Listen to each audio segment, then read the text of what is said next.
All right. Back for seconds, are we? Round two. Lunch lady speedrunning. Remember those leaderboards, all those crazy times? Oh, yeah. We're going to meet the players behind them, see what makes them tick.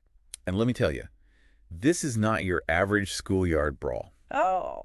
The Lunch Lady community, it's a tight-knit group, but the competition, fierce. Yeah. It just goes to show, any game, even something that seems, I don't know, simple on the surface. Right. It can have these layers, these hidden depths when you start chasing those top times. Absolutely. And we've got the inside scoop thanks to this guide we found, the complete guide to Lunch Lady speedrunning. Trick Room, TTTK, RR, Island Tilt, these guys, they wrote the book, literally. Having those insider perspectives, it's like gold. Like a masterclass from the people who wrote the textbook, you know what I mean? Okay, so let's dig in. First off, proof. Proof is everything in the speedrunning world, right? Oh, absolutely. You gotta have that recording software, no question. Yeah, I gotta back it up. But this guide goes deeper. They talk about life split. This, like super timer, tracks your progress down to the millisecond. It's not just about the final time. It's every second, every split. It's all about optimization. You know, when you're shaving off those fractions of a second, Oh, yeah. those tiny gains, they add up. And speaking of optimization, get this.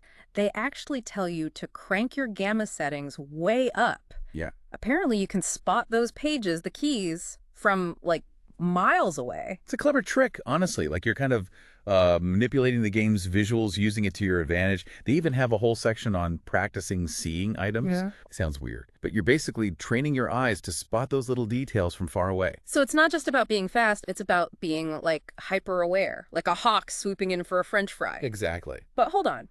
We can't forget about the star of the show, Oh, yeah. Lunch Lady herself. Because what's a speedrun without a little danger? Oh, she is the danger. Yeah. And this guide, it breaks her down like it's nobody's business. Your flashlight, sprinting, even opening doors, it all plays into her movements. It's like learning to tango with, a very, very angry dance partner. And on the higher difficulties, there's that scream, that blood-curdling scream. Oh, the page screams, as they call them. Yeah. They happen after she collects a certain number of pages. Knowing when they're coming, crucial. It's like anticipating a volcanic eruption, only instead of lava, it's a very, very irritated lunch lady. Okay, so you've got the movement down, you've got the Lunch Lady's patterns memorized, but then there's this whole other layer. This is where my brain starts to melt a little bit. Go on. Color sets. Ah, yes. It's like they've got a cheat sheet for where the pages spawn. Think of it like this. Imagine a library, right? Yeah. But there's no organization, no Dewey Decimal System, just books everywhere. It's chaos. Chaos. That's what finding pages in Lunch Lady is like without color sets. Each color, it represents a group of possible spawn locations. It's like narrowing down your search from the entire library to, like, one specific aisle. So instead of checking every nook and cranny, you can just Exactly. zero in. Laser focus. Okay. Yeah. And just when I thought it couldn't get any crazier, they hit you with this head phasing. Yes. Now we're talking. This sounds like something straight out of, like, a glitch in the Matrix. Imagine, using the game's camera angles. Those thin walls, you can actually peek into rooms. You can even grab items through windows. It's all about those hitboxes, those pixel-perfect movements. And they specifically say to play as the level 25 character because she's the tallest. The taller you are, the farther your head is from your actual hitbox. It's all about maximizing those tiny little advantages, Tiny advantages, big results. Exactly. They actually link a video in the guide. Oh, yeah. We'll be sure to include that in the show notes because seeing it, it's wild. But now, with all this talk about techniques and strategies, I gotta know, who's out there actually using this stuff? Who are the LeBron Jameses of the Lunch Lady speedrunning world? Oh, I'm glad you asked, because we're about to meet them. So we've got the playbook, right? The strategies, the secrets, the tech. But who's really putting it all together? Who are these Lunch Lady legends? Well, when you look at those leaderboards, certain names, they pop up again and again. These are the folks pushing the limits. And it's not just speed, right? There's got to be more to it than that. Oh, absolutely. Take Bellic, for example. Yeah. Perpetually glued to the tot. Multiple maps, too. What's their secret? Just crazy reflexes? It's more than that. Bellic's movement, it's on another level. They'll hit these hyper-precise jumps, like shaving off milliseconds in a hallway. And they seem to predict the lunch lady, almost like they've got ESP or something. Like they can sense her coming around the corner even before she knows. Exactly. And then, right there with him, you got Androx W, another all-around threat, always nipping at Belloc's heels, Those times, neck and neck. Talk about a rivalry. Makes you wonder, are they, like, sending each other encouraging texts after a good run, or is it all-out trash talk? Oh, gotta be some spice in that lunch lady Discord for sure. So we've got these, like, mysterious figures dominating the leaderboards, but then there's our guide authors. It's one thing to write about it, but these guys are walking the walk. Oh yeah, TTPVRR for instance. Yeah. Not just those impressive times, but the knowledge behind it. You can tell they understand the game on a whole other level. Which makes sense. They wrote the guide. They probably dream in color sets. I wouldn't be surprised. And here's the thing about TTPPPR. Get this.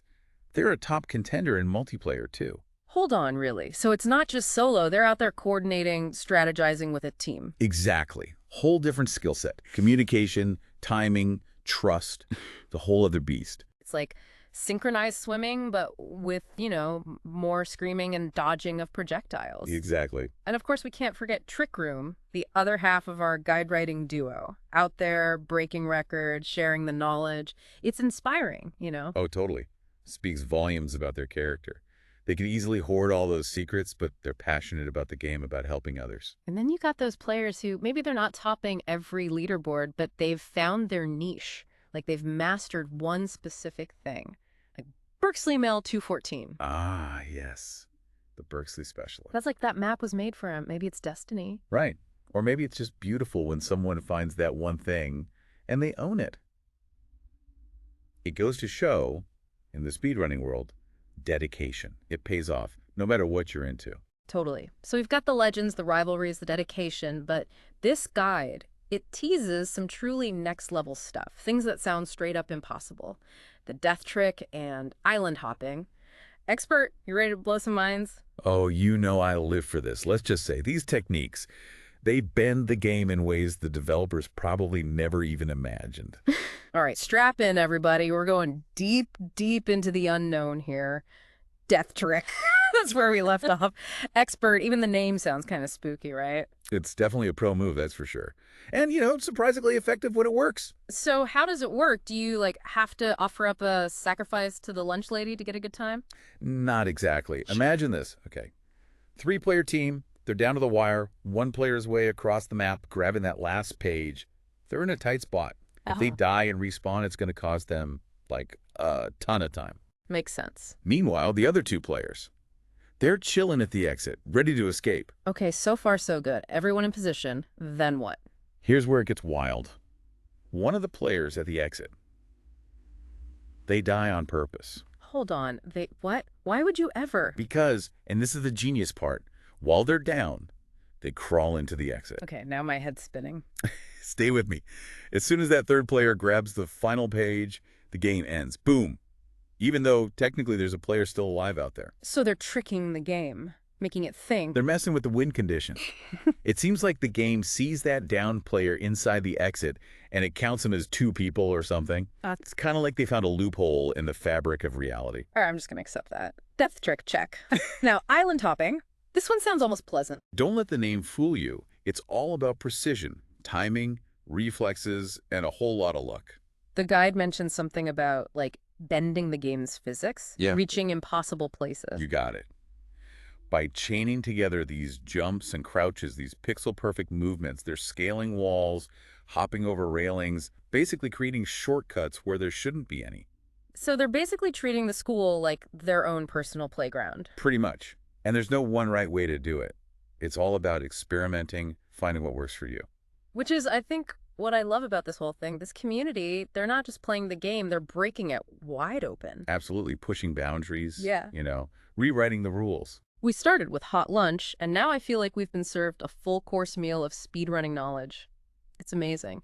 Who knew a game about dodging a lunch lady and collecting homework could be this deep? There's always more than meets the eye, right? Always.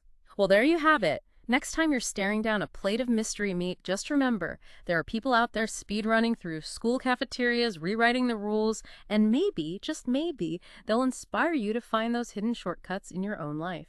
Thanks for tuning in to The Deep Dive. We'll catch you next time.